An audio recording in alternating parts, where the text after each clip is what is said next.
In this lecture, we will discuss about the vibrational partition function.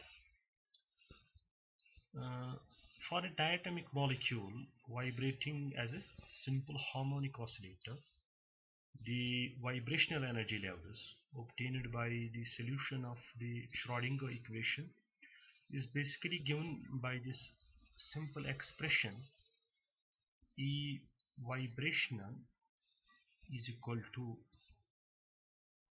V plus 1 by 2 H mu. Here this nu, it is the vibrational frequency,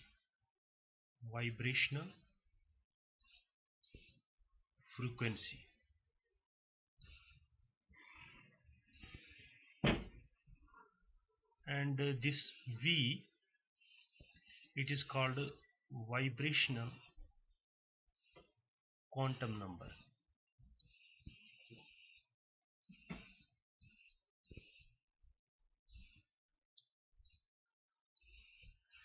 And it is value varies from 0, 1,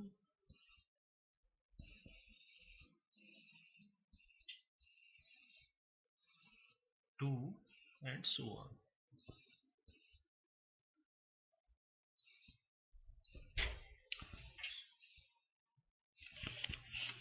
So the vibrational partition function can be then written as, we know the partition function is represented by Q. We can write it as vibrational partition function, which will be equal to the summation of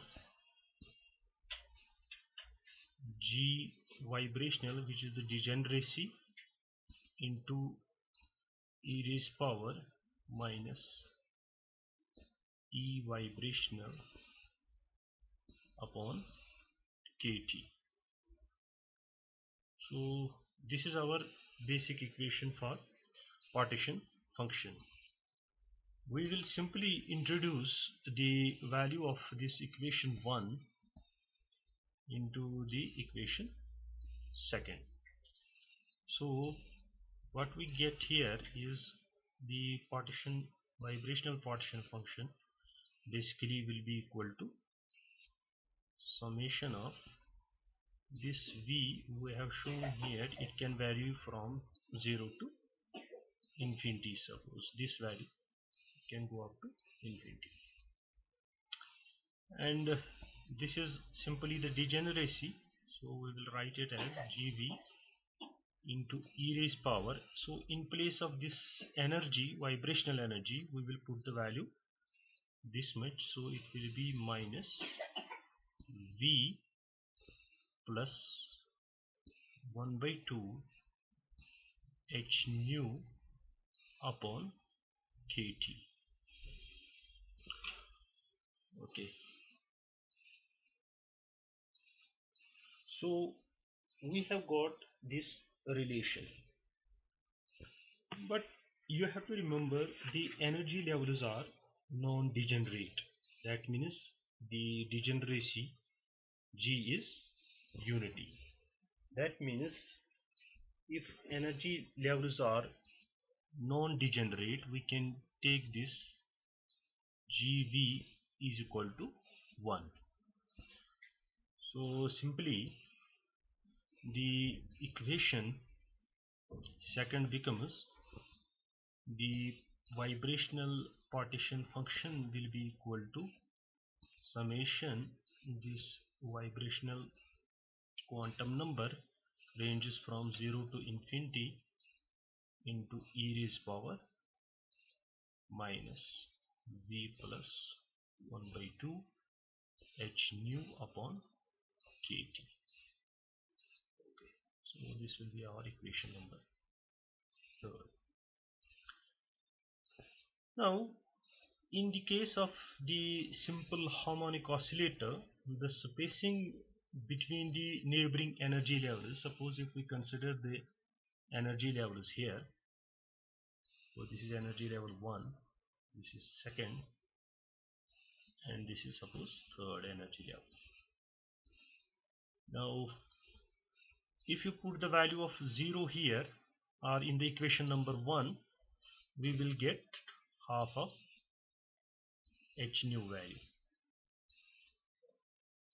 and if we put the value of 1, then it will be 3 by 2 h nu. Similarly, value of 2, we will get 5 by 2 h nu. What we are doing, simply putting the value of 0, 1, 2, 3 in this equation. So we are getting the energy here. It is very simple. Now if we take the difference of these two levels here, it will always be equal to h nu. So here 5 by 2 minus h nu minus 3 by 2 h nu, this will also be equal to h nu. So you have to remember. So this spacing basically between the neighboring energy levels, which are equally spaced by this h nu, is basically very large compared with what we have derived the relations with translational and rotational energies. Or in other words, we can say this h nu is greater than kt value. Okay. So important point you have to remember that in translational and rotational energies, what we did, we replaced that summation with the integration, but here this summation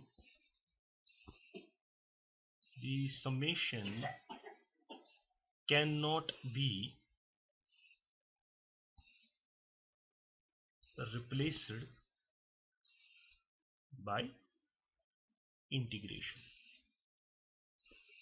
Why? Because of this reason. First, equally spaced, and it is very greater than kt value. Okay, so we can write then equation third in this form also. That means q vibrational, that means the vibrational partition function.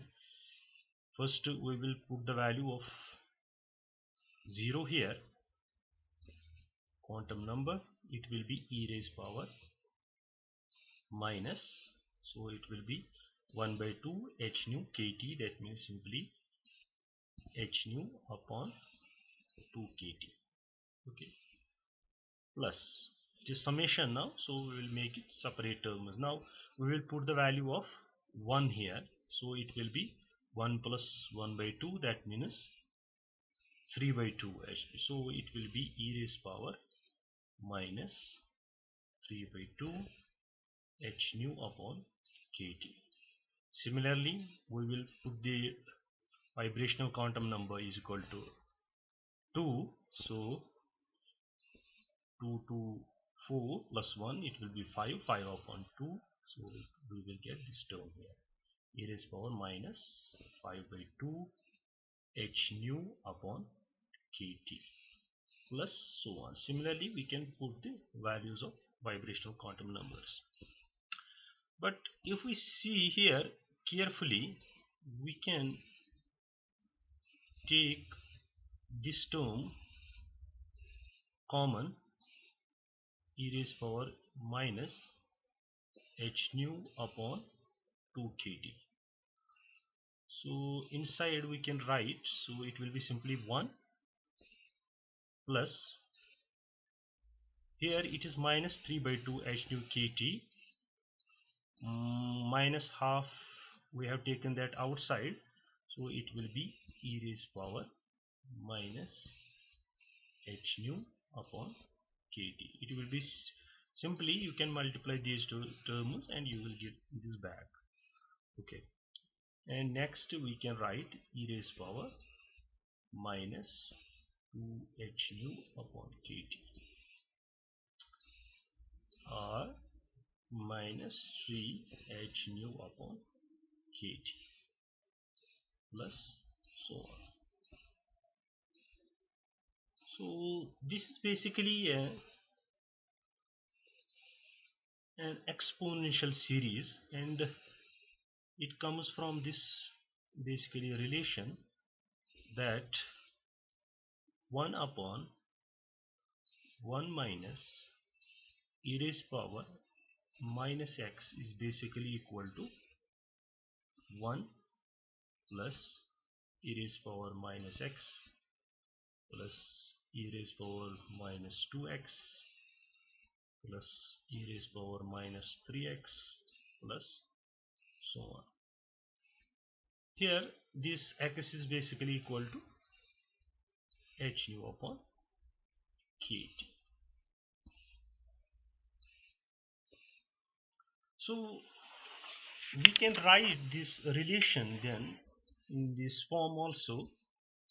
That means this relation can be written as q vibrational will be equal to, this part is here, first we will write this one, e raised power minus h nu upon 2 kT.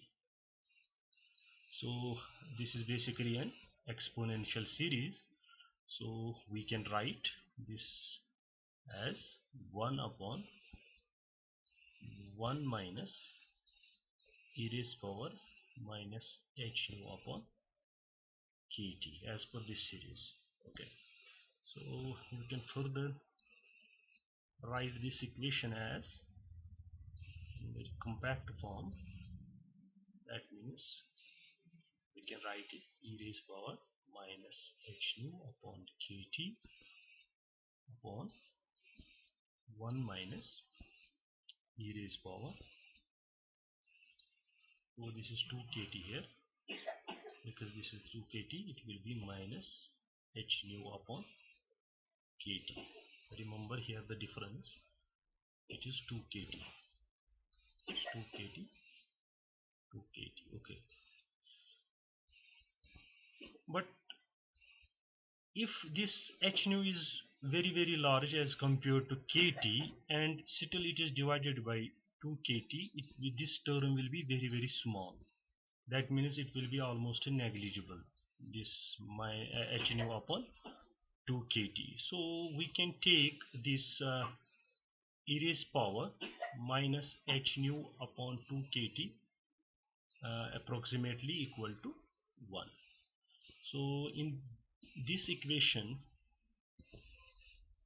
then can be written as q vibrational will be equal to 1 upon 1 minus e raised power minus h nu upon kT.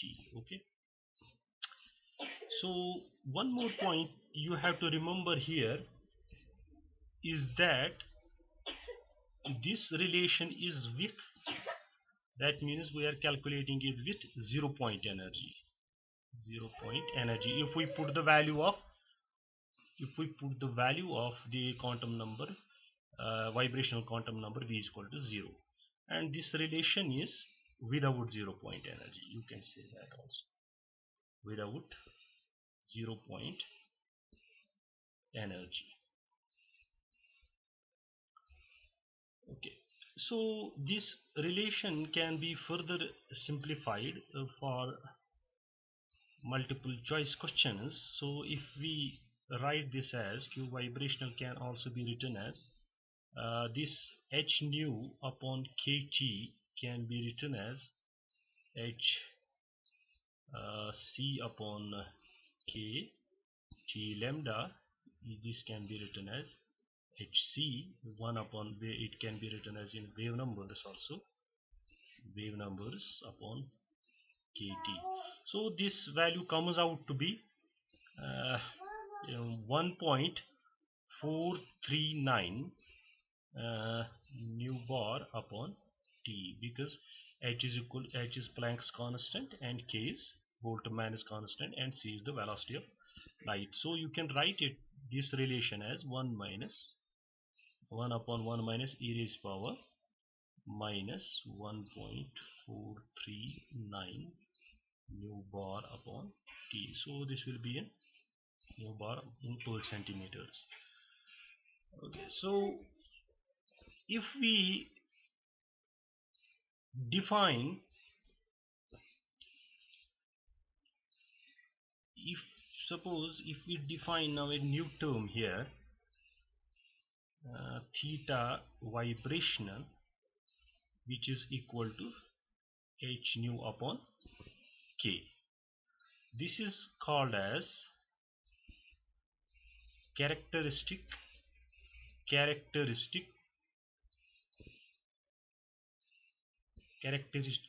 vibrational temperature. Okay,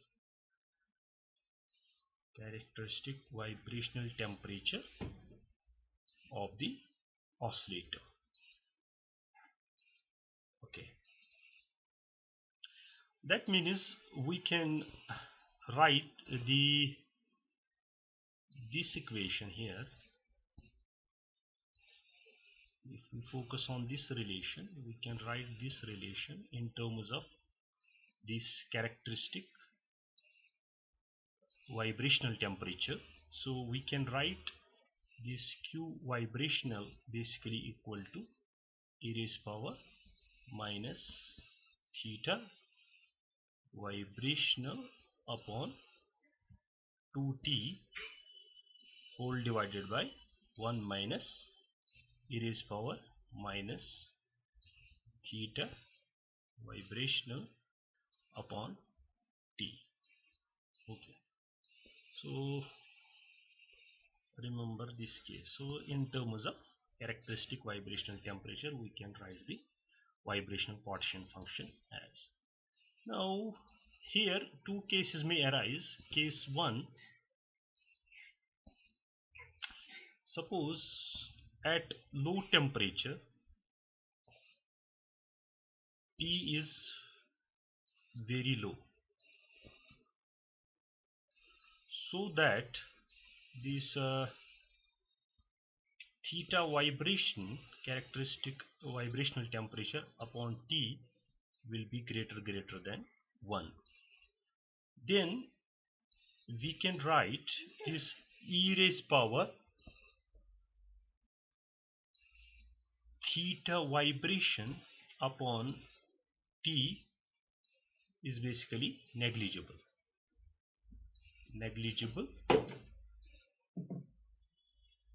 compared with unity. So that means we can write this Q vibrational, but this is a denominator term. Okay, denominator. So we can write then Q vibrational is equal to e raised power minus theta vibration upon 2t. So this case is simply at low temperature. Okay, now we can take the case second here. If this temperature is very high, so that the characteristic vibrational temperature upon T obviously will be less than 1, then the exponential in denominator can be expanded as a series. How? We will see that. We will retain only the first term, that means this e raised power minus theta vibrational upon 2t can be expanded as 1 minus theta vibration upon t plus so on. That means we will simply get this relation, the vibrational partition function, as t upon this characteristic vibrational temperature into e raised power minus theta vibration upon 2T. So this is the case at simply at high temperature. So the important point you have to remember is that the value of the frequency and this characteristic vibrational temperature is basically obtained from vibrational, or you can say the infrared spectrum of a molecule. Okay, thank you.